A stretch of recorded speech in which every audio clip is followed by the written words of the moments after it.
ನಮಸ್ಕಾರ. ನಮ್ಮ ನಾಡು ವಾರ್ತೆಗಳಿಗೆ ಸ್ವಾಗತ. ಈಗ ಮುಖ್ಯಾಂಶಗಳು.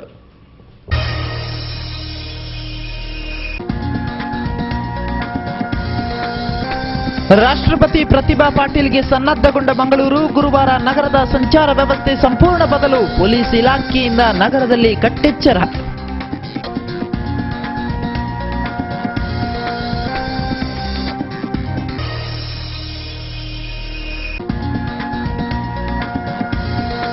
ಲೋಕಾಯುಕ್ತರ ವಿರುದ್ಧ ಸಮರ ಸಾರಿರುವ ಬಿಜೆಪಿ. ಭ್ರಷ್ಟಾಚಾರದಲ್ಲೇ ಮುಳುಗಿ ಹೋದ ಬಿಜೆಪಿ ಸಚಿವರು. ಜಿಲ್ಲಾ ಕಾಂಗ್ರೆಸ್ನಿಂದ ಮಂಗಳೂರಿನಲ್ಲಿ ಪ್ರತಿಭಟನೆ.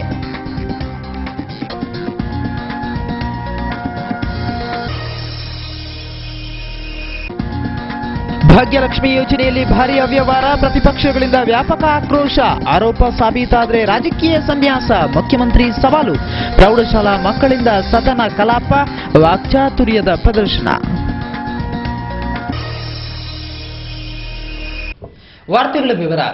ರಾಷ್ಟ್ರಪತಿ ಪ್ರತಿಭಾ ದೇವಿ ಸಿಂಗ್ ಪಾಟೀಲ್ ಅವರ ಮಂಗಳೂರು ಭೇಟಿಯ ಹಿನ್ನೆಲೆಯಲ್ಲಿ ದಕ್ಷಿಣ ಕನ್ನಡ ಜಿಲ್ಲೆಯಲ್ಲಿ ವ್ಯಾಪಕ ಸಿದ್ಧತೆ ಮಾಡಲಾಗಿದೆ. ಹಿರಿಯ ಅಧಿಕಾರಿಗಳಿಂದ ಈಗಾಗಲೇ ಭದ್ರತಾ ತಪಾಸಣೆಯ ಪರಿಶೀಲನೆಯೂ ನಡೆಯುತ್ತಿದೆ.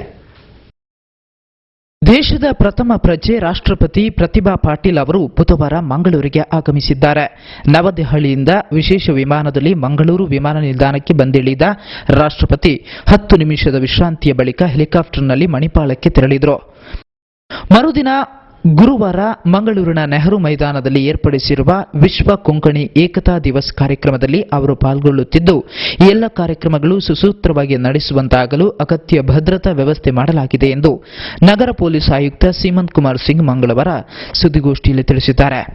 9ರಂದು ಮಂಗಳೂರಿನಲ್ಲಿ ಮಧ್ಯಾಹ್ನ 12ಕ್ಕೆ ರಾಷ್ಟ್ರಪತಿಗಳ ಕಾರ್ಯಕ್ರಮ ಇರುವುದರಿಂದ ಆ ದಿನ ಕಾರ್ಯಕ್ರಮ ನಡೆಯುವ ನೆಹರು ಮೈದಾನಕ್ಕೆ ಬಿಗಿ ಭದ್ರತೆ ಒದಗಿಸಲಾಗಿದೆ. ಜೊತೆಗೆ ಆ ದಿನ ರಾಷ್ಟ್ರಪತಿಗಳು ಸಾಗುವ ರಸ್ತೆಗಳಲ್ಲಿ ಬೆಳಗ್ಗೆ 8 ಗಂಟೆಯಿಂದ ಸಂಜೆ 6:30ರವರೆಗೆ ಎಲ್ಲ ಬಗೆಯ ವಾಹನಗಳ ನಿಲುಗಡೆ ನಿಷೇಧಿಸಲಾಗಿದೆ ಎಂದರು. ಕಾರ್ಯಕ್ರಮದ ಸಂಘಟಕರು 2,000 ಪ್ರತಿನಿಧಿಗಳು ಆಗಮಿಸಬಹುದು ಎಂದು ತಿಳಿಸಿದ್ದು, ಆ ಸಂಸ್ಥೆಯ ವತಿಯಿಂದ ಎಲ್ಲರಿಗೂ ಪ್ರವೇಶ ಪತ್ರಗಳನ್ನು ವಿತರಿಸಲಾಗಿದೆ. ಉಳಿದಂತೆ ಗಣ್ಯರು, ಅಧಿಕಾರಿಗಳಿಗೆ ಪ್ರತ್ಯೇಕ ಪ್ರವೇಶ ಪತ್ರಗಳನ್ನು ನೀಡಲಾಗುತ್ತಿದೆ. ಕಾರ್ಯಕ್ರಮಕ್ಕೆ ಆಗಮಿಸುವ ಎಲ್ಲ ವಾಹನಗಳಿಗೆ ನೆಹರು ಮೈದಾನದ ಒಂದು ಬದಿಯಲ್ಲಿ ನಿಲುಗಡೆಗೆ ಅವಕಾಶ ಕಲ್ಪಿಸಲಾಗಿದೆ ಎಂದು ವಿವರಿಸಿದರು. ಈ ಮಧ್ಯೆ ನೆಹರು ಮೈದಾನದಲ್ಲಿ ನಡೆಯುವ ಕೊಂಕಣಿ ಕಾರ್ಯಕ್ರಮಕ್ಕೆ ರಾಷ್ಟ್ರಪತಿ ಜೊತೆಯಲ್ಲಿ ರಾಜ್ಯಪಾಲ HR ಭರದ್ವಾಜ್, ಮುಖ್ಯಮಂತ್ರಿ BS ಯಡಿಯೂರಪ್ಪ, ಉತ್ತರಾಖಂಡ್ ರಾಜ್ಯಪಾಲರಾದ ಮಾರ್ಗರೇಟ್ ಆಳ್ವಾ ಅವರು ಪಾಲ್ಗೊಳ್ಳುತ್ತಿದ್ದಾರೆ. ಗೋವಾ ಮುಖ್ಯಮಂತ್ರಿಯು ಆಗಮನದ ನಿರೀಕ್ಷೆಯಿದ್ದರೂ ಪ್ರವಾಸ ಖಚಿತವಾಗಿಲ್ಲ ಎಂದಿದ್ದಾರೆ. ಡಿಸಿಪಿ R ರಮೇಶ್, ಸಂಚಾರಿ ಇನ್ಸ್ಪೆಕ್ಟರ್ ಮಂಜುನಾಥ ಶೆಟ್ಟಿ ಇನ್ನಿತರರು ಈ ಸಂದರ್ಭದಲ್ಲಿ ಉಪಸ್ಥಿತರಿದ್ದರು. ಈ ಮಧ್ಯೆ ರಾಷ್ಟ್ರಪತಿ ಪ್ರತಿಭಾ ಪಾಟೀಲ್ ಅವರು ಗುರುವಾರ ನಗರದಲ್ಲಿ ಹಾದು ಹೋಗುವ ಮಾರ್ಗಗಳಲ್ಲಿ ಅಂದು ಬೆಳಗ್ಗೆ 8ರಿಂದ ಸಂಜೆ 6:30ರವರೆಗೆ ಎಲ್ಲ ಬಗೆಯ ವಾಹನಗಳ ನಿಲುಗಡೆ ನಿಷೇಧಿಸಲಾಗಿದೆ. ಅಲ್ಲದೆ ರಾಷ್ಟ್ರಪತಿ ಆಗಮನ ನಿರ್ಗಮನಕ್ಕೂ ಅರ್ಧ ಗಂಟೆ ಮುನ್ನ ಈ ಮಾರ್ಗಗಳಲ್ಲಿ ಎಲ್ಲ ಬಗೆಯ ವಾಹನಗಳ ಸಂಚಾರ ನಿಷೇಧಿಸಲಾಗಿದೆ ಎಂದು ಪೊಲೀಸ್ ಆಯುಕ್ತ ಸೀಮಂತ್ ಕುಮಾರ್ ವಿವರಿಸಿದರು.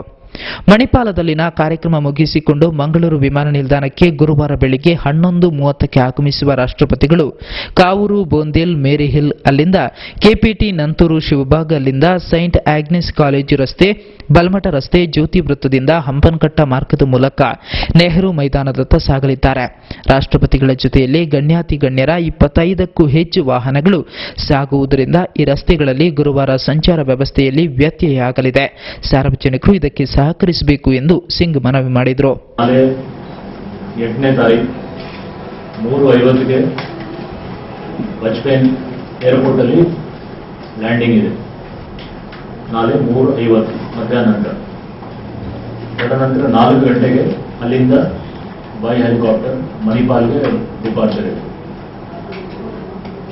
ಮತ್ತು 9ನೇ ತಾರೀಕಿಗೆ 11ವರೆಗೆ ಪುನಃ ಬಜ್ಪೇನ್ ಏರ್ಪೋರ್ಟ್ಗೆ ವಾಪಸ್ ಬಂದು ಅಲ್ಲಿಂದ by road function place, Nehru ಮೈದಾನ ಹತ್ರ ಏನು ಫಂಕ್ಷನ್ ಪ್ಲೇಸ್ ಇದೆ, ಫುಟ್ಬಾಲ್ ಮೈದಾನ ಹತ್ರ ಲೋವರ್ ಗ್ರೌಂಡ್ ಅಲ್ಲಿ ಅವಳು ಬರ್ತಾರೆ. ಆಮೇಲೆ ಪ್ರೋಗ್ರಾಮ್ 1 ಅವರ್ ಪ್ರೋಗ್ರಾಮ್ ಇದೆ. ಪ್ರೋಗ್ರಾಮ್ ಆದ್ಮೇಲೆ ರೆಸ್ಟ್ ಮತ್ತು ಬೇರೆ ಯಾವುದು